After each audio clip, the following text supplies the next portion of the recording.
maalintii ciidda islaamka waxay u egtahay inay noqon doonto maalin aad iyo aad loo xusuusan doono.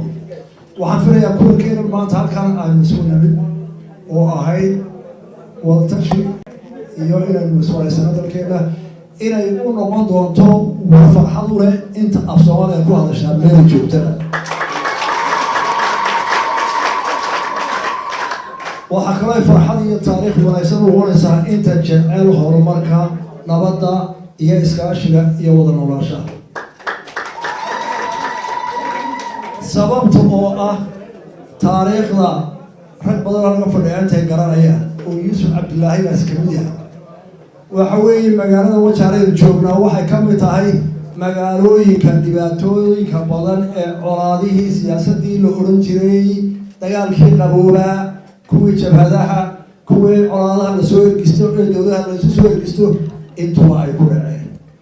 magaalada Wajaale waxaa dhulka la simay oo la dumiyey oo la baabiyey oo dadkii dhistay ee aasaasana ay ku wada dhinteen 3 jeer. anigu 3 waa garanayaa goobjoogaan u ahaa. waa 64kii, waa 77kii, waa 88. maanta tii waa ka noolahay.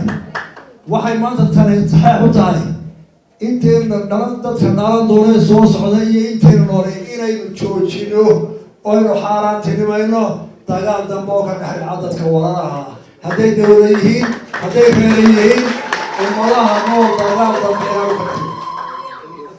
maanta oo jimco maalin barakaysan waxay gunaanad iyo sax u tahay nabad, wada noolaansho, walaaltinimo iyo wada qabsi. marka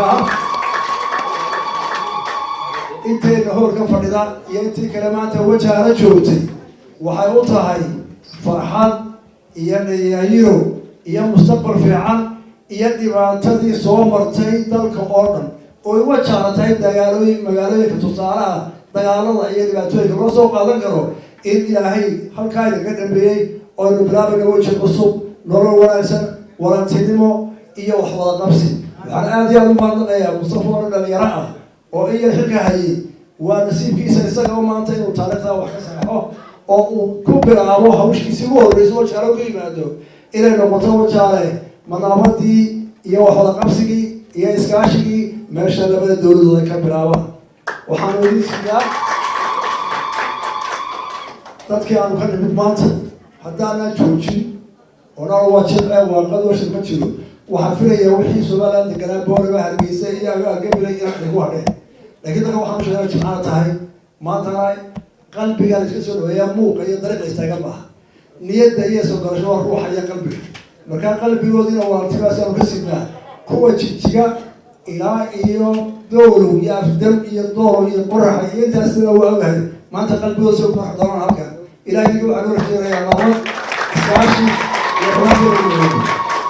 Ethiopia dhan gebigeeda waa nabad iyo horumar iyo barwaaqo aan u rajeynayna. aad iyo aad waa mahadsantihiin. shirkiina idin dhammayn waa salaamantiin. aad iyo aad